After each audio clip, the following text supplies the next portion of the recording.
They laughed when I placed my handmade quilt on the gift table. "Is that all you could afford?" my sister's friends whispered. Little did they know, my husband, who arrived late, was about to silence every mocking voice in that reception hall with a gift no one saw coming. I still remember the sting of those judgmental glances, the way my sister Lisa's friends huddled together, champagne flutes in hand, eyeing my carefully wrapped package with thinly veiled disdain. I had spent weeks pouring my heart into that quilt, stitching memories into every panel, only to feel smaller than a speck of dust beneath their designer heels. My name is Jaylene, and I've always been the simple one. The sister who chose a life away from spotlights and status symbols. When Lisa moved to the city and married into wealth, I stayed behind, finding beauty in the ordinary. I fell in love with Henry, a man whose unassuming demeanor and worn jeans concealed something extraordinary that nobody at that wedding could have guessed. We live in a world that's quick to assign value based on price tags and brand names, but true worth? It's woven into the fabric of character, stitched together by actions rather than acquisitions. Sometimes it takes a moment of public humiliation to reveal who people really are, and sometimes it takes an unexpected gift to turn judgment into jaw-dropping silence. That day at my sister's wedding changed everything, not just for me, but for every person in that banquet hall. It stripped away pretense and forced everyone to confront the ugliness of materialism. More importantly, it taught my sister a lesson about love that no amount of money could buy. Have you ever offered something genuine only to be mocked for its simplicity? Have you stood in a room full of people who measured your worth by your wallet rather than your heart? If you've ever felt the cold shoulder of judgment for being authentic in a world obsessed with appearances, then this story might feel familiar. Before I tell you what happened when my husband walked into that reception hall, take a moment to subscribe. Because this journey from humiliation to vindication isn't just my story. It's for anyone who's ever been made to feel they weren't enough. And trust me, what happened next is something you won't want to miss. Growing up, Lisa and I shared a bedroom with faded wallpaper and a window that looked out onto fields of wildflowers. We weren't poor, just comfortably middle class in a town where nobody had much reason to show off. We'd spend summers catching fireflies in mason jars and winters building snowmen with mismatched scarves. Back then, Lisa was my best friend, the one who'd hold my hand when we crossed the creek behind our house, the one who knew all my secrets. Our parents taught us that value wasn't found in things but in moments. Mom would say, "Girls, the best things in life can't be bought," while Dad nodded along, his calloused hands testament to the honest work he believed in. We grew up rich in the ways that mattered, loved, secure, and content with what we had. But people change. When Lisa left for college in the city, something shifted. Each time she came home, she seemed less like the sister I knew, and more like someone trying to escape our small-town roots. Her clothes got fancier, her accent slightly altered, her stories filled with names of restaurants I couldn't pronounce and places I'd never been. Meanwhile, I stayed close to home, studying education at the local college. That's where I met Henry. He was different, quiet, thoughtful, with kind eyes that crinkled when he smiled. On our first date, we sat by the lake skipping stones, talking until the stars came out. He wore a faded t-shirt with a small hole near the collar, and I remember thinking how comfortable he seemed in his own skin. What I didn't know then was that Henry's simple appearance masked an extraordinary mind for business. He had built a tech company from his dorm room, sold it, and started another. But you'd never know it by looking at him. "Money should be a tool, not a personality trait," he'd tell me, and I fell in love with his values as much as his gentle soul. When Lisa met Richard at a charity gala, their whirlwind romance became fodder for local gossip. He came from old money, with a family name on buildings downtown. Suddenly, my sister was part of a world where worth was measured in square footage and vacation destinations. Our phone calls grew shorter, her visits home rarer. The gap between our lives widened into a chasm I wasn't sure how to cross. The invitation arrived on a Tuesday, thick cream cardstock embossed with gold lettering, announcing Lisa and Richard's wedding at the Grand Wellington Hotel. Inside was a note about their registry at 3 high-end department stores, with items starting at prices that made my stomach knot. My first thought wasn't excitement, but dread. What could I possibly give that would meet their expectations?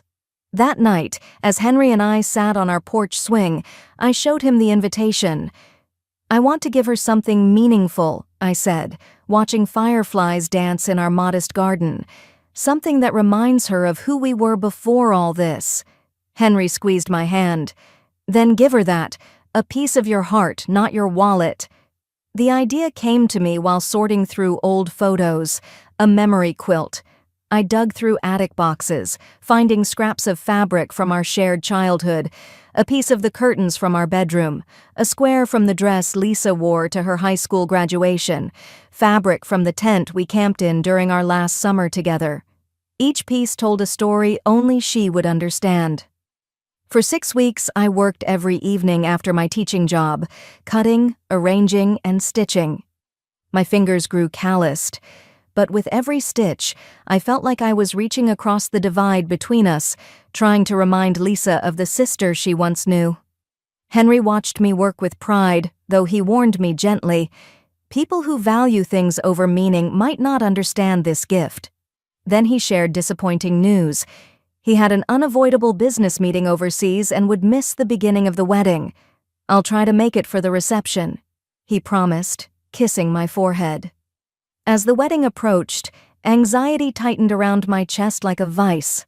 I wrapped the quilt in simple white paper, tied with a ribbon I'd saved from our grandmother's sewing box. Looking at it next to the glossy packages from the registry, I already knew it would stand out. But not in the way expensive gifts do. It would look exactly what it was, handmade, imperfect, and filled with love. The night before the wedding, I called Lisa. "I'm looking forward to tomorrow," I lied, fighting the knot in my throat. "It's going to be perfect," she replied, her voice distant with excitement. "Wait until you see everything." Perfect, I thought as I hung up. But by whose definition? The Grand Wellington stood like a palace of marble and glass, its circular driveway lined with luxury cars being valeted by men in crisp uniforms. I parked my 10-year-old sedan myself in a far corner of the lot where it wouldn't be too noticeable. Taking a deep breath, I checked my reflection in the rearview mirror. My department store dress suddenly felt inadequate despite being the nicest thing I owned.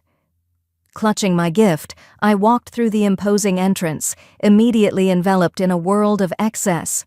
Crystal chandeliers hung from soaring ceilings, while elaborate floral arrangements scented the air with roses and lilies. Champagne flowed freely, carried on silver trays by staff who looked more polished than most of the guests. "You must be the sister," said a woman with perfectly coiffed hair, eyes flicking over my outfit before settling on my face with a smile that didn't reach her eyes. "Lisa has mentioned you. You teach kindergarten, right? How rewarding." Before I could respond, she'd drifted away to greet someone more important. This scene repeated itself throughout the pre-ceremony reception. Introductions that felt like assessments, conversations that died quickly when people learned I wasn't someone in their world. Lisa's future in-laws, the Andersons, were holding court near the bar. Mrs. Anderson wore diamonds at her throat that caught the light with every movement. When she spotted me, her eyebrows raised slightly. "Jaylene, isn't it? We've heard so little about you." The implication hung in the air. I wasn't worth mentioning. "Congratulations on gaining such a wonderful daughter-in-law," I offered, genuinely meaning it despite the chill in her response. "Yes, Lisa fits perfectly into our family," she replied, emphasis on perfectly, making it clear I wouldn't. The gift table nearly took my breath away, packages wrapped in designer paper, boxes from jewelers and luxury brands, envelopes likely containing checks with impressive figures. With hesitant hands, I placed my simply wrapped quilt among them. It looked so out of place, like I felt. From across the room, I caught Lisa's eye as she stood surrounded by bridesmaids in matching silk dresses. For a moment, I saw a flicker of my sister. She smiled and waved. But when her gaze fell to the gift I'd just placed, Something shifted in her expression. Was it embarrassment? My heart sank as she quickly turned back to her friends, laughing too loudly at something someone said. I found my seat at a table far from the bridal party, next to distant cousins and Richard's colleagues who'd drawn the same social short straw. As I sat alone, I sent Henry a text. "Wish you were here. I feel invisible." His reply came quickly. "You're the most visible person in any room. They just don't have the eyes to see it yet." It happened during the cocktail hour after the ceremony. I was standing alone near a window, watching the sunset paint the sky in colors that reminded me of home when I overheard them. A cluster of Lisa's friends gathered around the gift table. "Oh my God, what is this? Did someone bring their laundry?" One of them lifted my package, the paper crinkling under her manicured fingers. Another joined in. "It feels like fabric? Maybe it's a tablecloth?" Their laughter cut through the ambient chatter like glass. "It's from the sister," someone stage whispered, "the one who couldn't afford something from the registry." My cheeks burned as I watched one of them snap a photo of my gift with her phone. "Lisa's going to die when she opens this. #weddingfail." I wanted to disappear, to melt into the expensive wallpaper or slip out the service entrance. But then I saw Lisa approach them, curious about their laughter. One of them held up my package, and even from across the room I could see my sister's face fall. "That's thoughtful of her," Lisa said, but her tone betrayed her. She glanced around nervously, as if worried others might see it. "You should open it now," urged one friend. "Give us all a good laugh before dinner." Lisa hesitated, then shook her head. "No, I'll open it later." But the damage was done. As she walked away, I saw her shoulders tense with embarrassment. A waiter passed with champagne, and I grabbed a glass, downing it too quickly. The alcohol did nothing to dull the humiliation coursing through me. In the bathroom mirror, I saw a woman who didn't belong. Not in this place. Not in my sister's new life. Tears threatened, but I blinked them back. I wouldn't give them the satisfaction. When I returned to the reception hall, Lisa's mother-in-law was examining the gift table with the wedding planner. "Perhaps move some of these more presentation-challenged items to the back," she suggested, pointing directly at my gift. My phone buzzed. "Henry. Landing now. Be there in 30 minutes. Relief washed over me, but doubt followed close behind. Even Henry, with his kind heart and understated presence, would be an outsider here. Maybe we should just leave after dinner. Make an excuse about an early flight, take my pitied gift, and disappear from this world where appearances mattered more than meaning. As I watched the staff rearranging the gifts, hiding mine behind larger, shinier packages, I realized with a pang that perhaps the distance between Lisa and me wasn't just about miles or lifestyle, it was about values that had diverged beyond reconciliation. The dinner bell chimed, signaling guests to take their seats. I checked my watch anxiously. 20 more minutes until Henry arrived, 20 more minutes of feeling like the family charity case. The reception was in full swing when my phone lit up with Henry's text, "I'm here." Those 2 words felt like a lifeline thrown into deep water. I excused myself from the table of barely acknowledged acquaintances and headed toward the entrance, needing his reassuring presence more than I'd ever admit. What I saw stopped me in my tracks. Henry stood in the doorway, but not the Henry who left our house in worn jeans and his favorite comfortable sweater. This man wore an impeccably tailored suit that whispered of luxury rather than shouted it. His usually tousled hair was styled, his posture confident yet relaxed. He looked like he belonged here, but in a way that was entirely his own. Heads turned as he crossed the room to me. I heard whispers. "Who is that?" from the same people who had dismissed me hours earlier. "Sorry I'm late," he said, kissing my cheek. His eyes, warm and familiar, were the only unchanged thing about him. "Did I miss the speeches?" "They're about to start," I whispered back, suddenly aware of the attention we were drawing. "You look different." He smiled that crooked smile I loved. "Just playing the part for one night. For you." He squeezed my hand. I heard what happened with your gift. Lisa's husband told me when I arrived. My face burned with renewed embarrassment. You know? I know that some people can't recognize priceless when they see it. He looked around the room with a quiet assessment that made me wonder what he was planning. Would you mind if I said a few words after the usual speeches? Before I could ask why, the microphone crackled as the best man stood to deliver his toast. We slipped into our seats, but the mood had shifted. People who hadn't glanced my way all evening were now stealing curious looks at Henry, at us. When the formal speeches concluded, Henry approached Richard, Lisa's husband, and whispered something. Richard looked surprised, then nodded, gesturing toward the microphone. As Henry walked to the front of the room, an expectant hush fell over the crowd. Lisa caught my eye, her expression questioning. I could only offer a small shrug in return. I was as clueless as she was. For those who don't know me, Henry began, his voice carrying effortlessly, I'm Jaylene's husband. I'm sorry I missed the ceremony. International business that couldn't wait. He paused, surveying the room with the quiet confidence of someone used to commanding attention when necessary. I understand there's been some interest in gifts today. Before I share why I asked to speak, Henry continued, his voice warm but carrying a hint of steel beneath, I want to tell you about my wife, Jaylene. The room stilled completely, all eyes on him. When I first met her, she taught me what true wealth looks like. It's not in bank accounts or brand names. It's in how you treat people when no one's watching. It's in the time you give, not the money you spend. He gestured toward me, and I felt 100 pairs of eyes turn in my direction.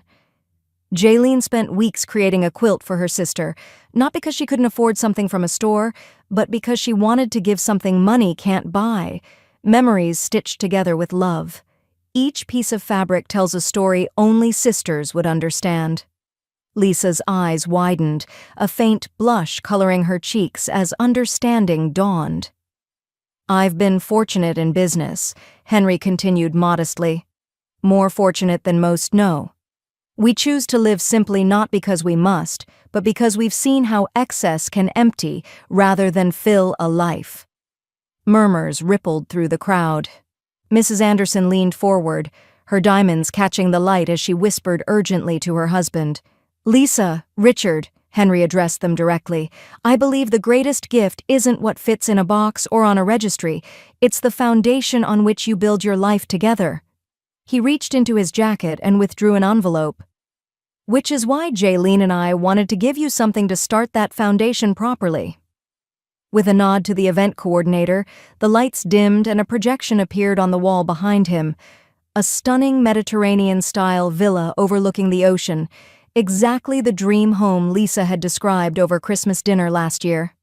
This is Villa Serena on the Costa del Sol, Henry said, as gasps echoed around me. The deed is in this envelope, free and clear. Your dream home, as described to us, waiting for your first visit as husband and wife. Complete silence fell over the hall. Lisa's hand flew to her mouth, tears streaming down her face. Richard stood frozen, champagne glass halfway to his lips. Because family doesn't measure love in dollars, Henry continued softly. But sometimes it's nice to show that love in ways everyone can understand. He walked over to Lisa and placed the envelope in her trembling hands. Congratulations from both of us. As if breaking from a spell, the room erupted.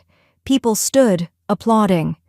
Lisa threw her arms around Henry, then broke away to rush toward me, pulling me from my chair into an embrace that felt like the sister I remembered. I'm so sorry, she whispered against my hair. The quilt. I want to see it now. Please. Behind her, I could see Richard shaking Henry's hand vigorously, while the Andersons hovered nearby, their expressions transformed from cool assessment to eager interest. The gift table was quickly abandoned as staff brought forward my humble package at Lisa's insistence. With trembling fingers, she unwrapped it there in front of everyone, gasping as she recognized each fabric square and the memories they held. This is from Grandma's kitchen curtains, she said, voice breaking. And this is from the dress I wore to prom when Joey Sanders stood me up and you stayed home with me instead of going with your date. Each square she identified brought fresh tears, and I realized that somewhere beneath the polished exterior, my sister still remembered who we had been to each other. The reception transformed after Henry's announcement. People who had barely acknowledged my existence now orbited around us like eager satellites, their interest transparent and their smiles wide. Lisa hadn't let go of the quilt, keeping it draped over her arm even as she greeted guests, occasionally touching a square of fabric with reverent fingers. "Jaylene, darling," Mrs. Anderson materialized beside me, diamonds glinting like her suddenly warm eyes. "We simply must have you and Henry over for dinner next week. Richard has told us so little about your husband's business ventures." I smiled, recognizing the pivot for what it was. "That would be lovely, though Henry travels frequently. His work with sustainable technology keeps him quite busy." "Sustainable technology?" Mr. Anderson joined the conversation, interest piqued. "Not evergreen solutions?" "I read about them in Forbes last month." "Among other projects," I replied, feeling neither smug nor apologetic, just tired of the games. Lisa appeared at my elbow, still clutching the quilt. "Can we talk?" she asked softly, nodding toward the terrace. I followed her outside, where the night air provided welcome relief from the reception's stuffiness. "Why didn't you tell me?" she asked once we were alone. "About Henry? About what you could have given?" I leaned against the stone balustrade, looking out at the manicured gardens. Would it have mattered? Would knowing we had money have made my gift more valuable to you? She had the grace to look ashamed. Yes. I don't know." She smoothed her hand over the quilt. "I forgot who we were, didn't I?" "We both changed," I conceded. "But I never stopped seeing you as my sister first, not as Richard's wife or the Andersons' daughter-in-law." Tears welled in her eyes again. "When I saw this on the gift table, I was embarrassed. Not because it wasn't expensive, but because I knew instantly how much time you'd put into it, time I wouldn't have given. It made me feel shallow." "You're not shallow, Lisa. Just caught up in a world that measures worth differently." Inside, I could see Henry surrounded by curious guests, handling the attention with his usual, unassuming grace. He caught my eye through the glass and raised an eyebrow in question. I nodded slightly. I was okay. "Why did he do it?" Lisa asked, following my gaze. "The house, the announcement. It wasn't just generosity, was it?" "No," I admitted. "When he heard about how people reacted to my gift, he wanted to make a point, not to shame anyone, but to remind you of something I think you already know, that the value of a gift isn't in its price tag." Lisa was quiet for a long moment. "I miss who we used to be," she finally said. "She's still here," I replied, touching a square of fabric from our childhood bedroom curtains. "We both are." Later, as Henry and I prepared to leave, Richard approached us, still slightly dazed by the evening's turn of events. "I don't know how to thank you," he began, but Henry shook his head. "Just be good to each other," he said simply, "and maybe remember that worth isn't always visible at first glance." In the car, driving away from the glittering hotel, I finally asked Henry, "Was it necessary? The house? The reveal?" He took my hand, his eyes on the road. "Probably not. But sometimes a lesson needs to be dramatic to stick." He glanced at me. "Besides, I saw how they looked at you, how they made you feel small. No one does that to my wife." I smiled, realizing that his gift wasn't just to Lisa and Richard, it was to me. A public declaration that I was never the lesser sister, never someone to be pitied or dismissed. In his quiet way, Henry had shattered the hierarchy that had made me doubt my place in my sister's life. The months following Lisa's wedding brought changes I never expected. The quilt, my humble offering that had once been a source of mockery, now held a place of honor in Lisa and Richard's new villa. She'd sent photos of it displayed in their main living room, telling me how she explained each square's significance to visitors who admired it. Our relationship began a slow healing, bridging the gap that had grown between us. Sunday phone calls became a ritual again, conversations no longer filled with name-dropping or veiled comparisons. Instead, Lisa asked about my students, remembered birthdays of mutual friends, and even visited us at our modest home without a hint of the condescension that had colored her previous trips. "Your house feels like a home," she told me during one visit, running her hand along our well-worn couch. "Mine still feels like a magazine spread sometimes." The Andersons, predictably, pursued a friendship with Henry that thinly veiled their interest in his business connections. More surprisingly, they seemed genuinely chastened by the wedding revelation. Mrs. Anderson, during a dinner at their estate, took me aside with uncharacteristic humility. "I judged you unfairly," she admitted, the diamonds at her throat somehow less intimidating than before. "Richard tells me you're the one person Lisa calls when she needs real advice." "Sisters are good for that," I replied simply. Richard changed too. The ambition that had made him a perfect match for Lisa's social climbing softened into something more grounded.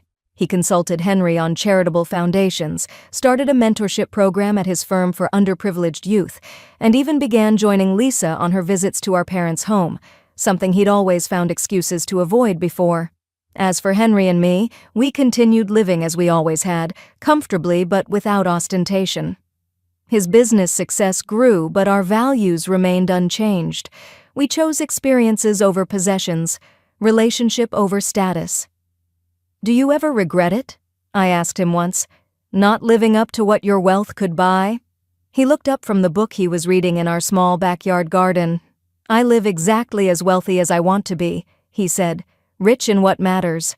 1 year after the wedding, Lisa announced her pregnancy during a family dinner at our parents' home.